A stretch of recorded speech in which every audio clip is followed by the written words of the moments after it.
Welcome to the Scenario Podcast, your guide to mental health and well-being. Each episode, we uncover practical tools, discuss expert insights, and explore how supplements can transform your mental health journey. Get ready to learn, grow, and thrive with us. Okay, let's unpack this. We are diving deep into chronic sleep failure, but we're skipping all the fuzzy advice and going straight to the core biology. Right. Our mission today is really a shortcut to help you understand exactly why your body is failing to sleep. And more importantly, which evidence-based supplements actually have the biological leverage to fix it. Exactly.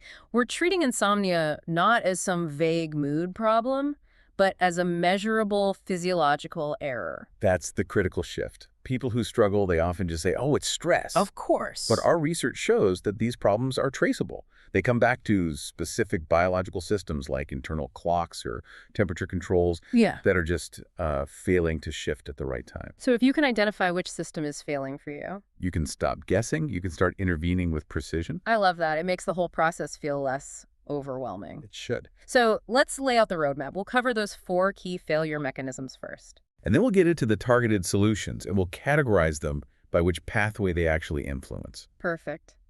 Let's start with mechanism number 1. This is the one I think everyone knows. That physically tired but internally wired feeling. Oh, it's probably the most common and definitely the most frustrating experience. It is truly maddening. You're exhausted, your eyelids feel like lead, but the second you lie down, your brain just takes off. It starts running a cognitive race. Yeah. And that feels like anxiety, but how is that a biological mechanism? It's the classic signature of cortisol that fails to shut off. Okay. Cortisol is our main wake-up hormone. It's supposed to peak in the morning and then steadily, gently decline all day. That decline is the signal to wind down. It's the physiological signal. It tells your brain the workday is over. It's time to disengage. So if I'm getting that second wind around, say, 10 p.m., that's not a good thing. That's not a boost of energy. Not at all. That's a late cortisol spike. It means your HPA axis, your body's central stress system, is basically getting its timing wrong. It's keeping the emergency lights on. Exactly. And research is clear. This is triggered by modern life.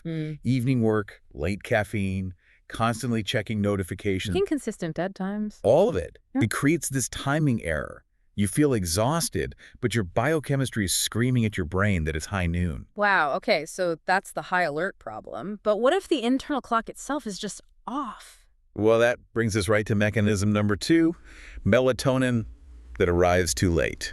And this one is so misunderstood, isn't it? Completely. People think melatonin is a sedative, like a sleeping pill. It's not. It's a timekeeper. It is the body's primary timekeeping signal. It tells your entire system when to start the process of sleep.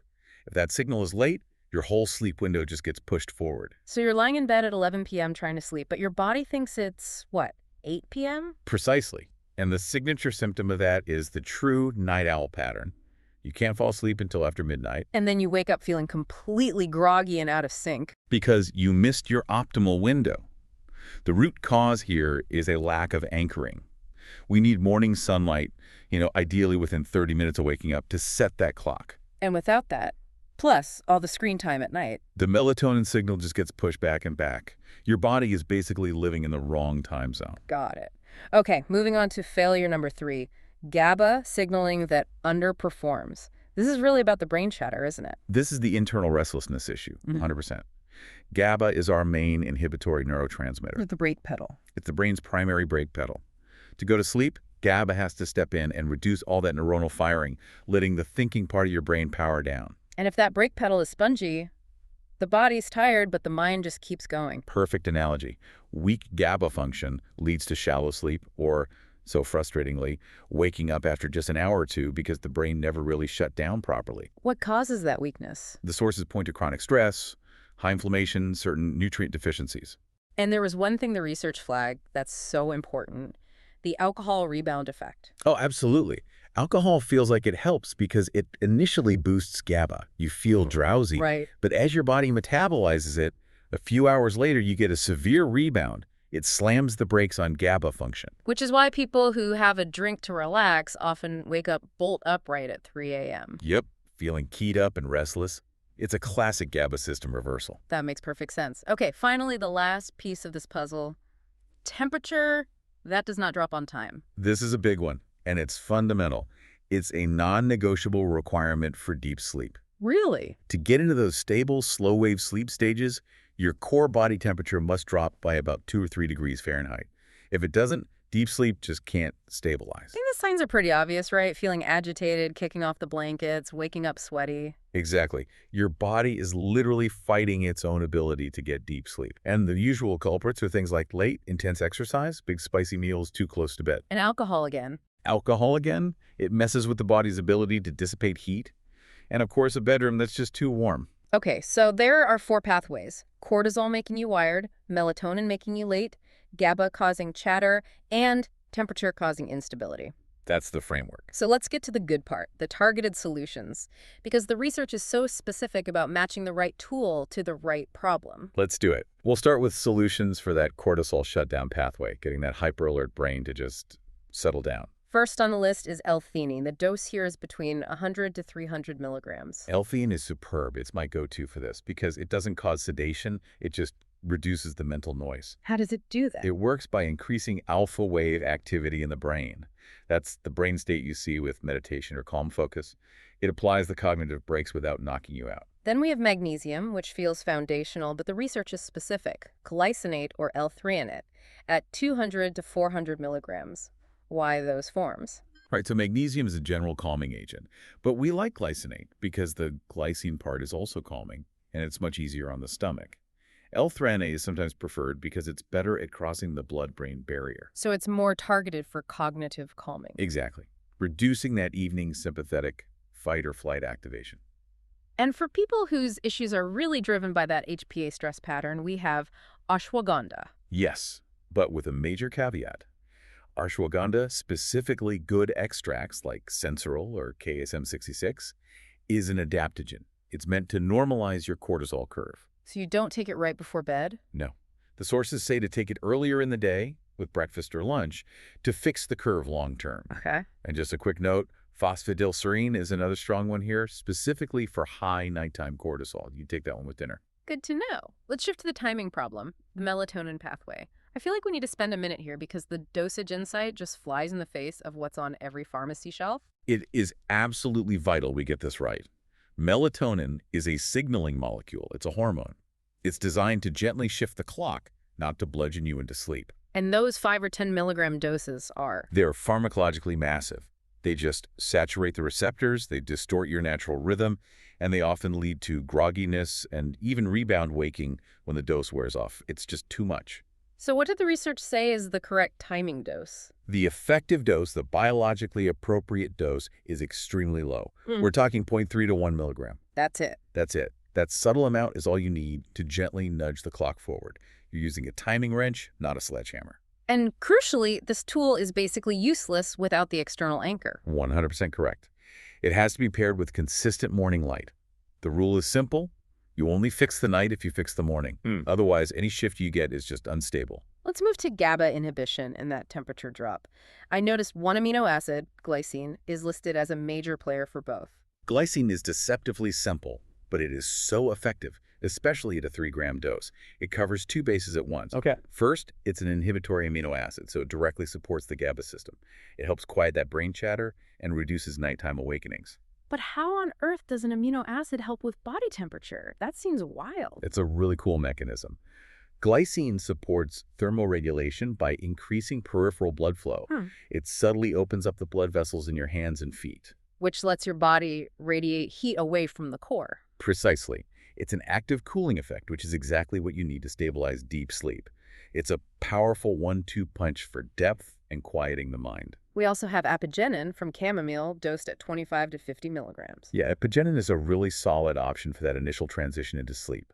It gently modulates GABA-O receptors to quiet down that cortical firing without any heavy side effects. So, final question on this pathway. What about just taking GABA itself? If that's the goal, why not go direct? That's the big caveat. Most supplemental GABA really struggles to cross the blood-brain barrier. So it doesn't get to where it needs to go. For the most part, no. It might have a mild calming effect for some people through the gut-brain axis, but the results are just inconsistent. You're usually much better off supporting your brain's own GABA system with things like glycine or magnesium. Okay, that's super clear. Let's try to synthesize this into an evidence hierarchy. If someone is building a stack from scratch, what are the tier 1, highest quality tools that are going to cover, say, 80% of issues? Right, let's simplify. The Tier 1 essentials are the ones that directly target those core failures: timing, inhibition, and temperature. Okay. And that list is absolutely clear: magnesium, glycine, L-theanine, and low-dose melatonin. These 4 have the strongest human data and the clearest mechanisms. And tier 2 is for more specific stress-driven situations. Correct. That's where you'd bring in ashwagandha or taurine, which has a nice steadying effect, or phosphatidylserine if you know high cortisol is your main issue. The biggest warning here, though, is dosing. So many blends get it wrong. They underdose the good stuff and overdose the melatonin. Oh. So let's make this really actionable. Let's match the tool to the problem. If I'm dealing with shallow, restless sleep, that sounds like a GABA and temperature issue. What's the stack? In that case, you need stabilization and cooling. The clear solution is glycine, 3 grams, and magnesium, 200 to 400 milligrams. That combination is designed to lock in deep sleep and stop those restless awakenings. Okay. What if my brain is just too active? That wired feeling, can't stop thinking about my inbox, cortisol and GABA. Yep. You need to calm the cortex. Use L-theanine, 100 to 300 milligrams, and magnesium. And if you know it's chronic stress driving it, that's when you add the ashwagandha earlier in the day to manage the cortisol curve. And for the classic night owl who's just trying to shift their schedule earlier, the timing issue. Then your strongest tool, but only when paired with that morning light exposure, is low-dose melatonin, 0.3 to 1 milligram. You have to reset the clock gently. What about a clean, foundational starting stack? For someone who just wants to cover the core bases for better sleep quality? I would start with magnesium plus glycine. That combination covers the fundamental needs for stabilization and depth for most people, right out of the gate. And a quick final note on timing, when do you take these? You're aiming for the peak effect to hit right when you want to sleep. So magnesium or taurine, about 60 to 90 minutes before bed. Okay. L-theanine, maybe 45 to 60 minutes before. Melatonin, about 30 to 60 minutes before your target bedtime. And remember, things like ashwagandha are taken much earlier in the day. This whole deep dive just keeps reinforcing this central idea. Chronic sleep issues aren't just bad luck. No, not at all. They are biological errors in one of these 4 pathways: cortisol, melatonin, GABA, or temperature. And success really comes down to matching the right tool to the specific failure you're experiencing. And that connection to the underlying biology is so important for the long term. Because while these supplements are incredibly effective at correcting these pathways, they aren't permanent fixes if the habits that cause the problem are still in place. You simply cannot supplement your way out of late-night screen use or late caffeine or chronic, unmanaged stress. True, stable sleep requires pairing these targeted tools with the fundamentals: consistent light, regular sleep windows, and evening routines that actually calm your system down. You have to give your biology permission to finally turn off. Thanks for tuning in to the Scenario Podcast. Don't forget to visit scenario.com for more expert tips, articles, and supplements designed to support your mental health. If you enjoyed this episode, remember to subscribe and share it with a friend. Until next time, take care of yourself.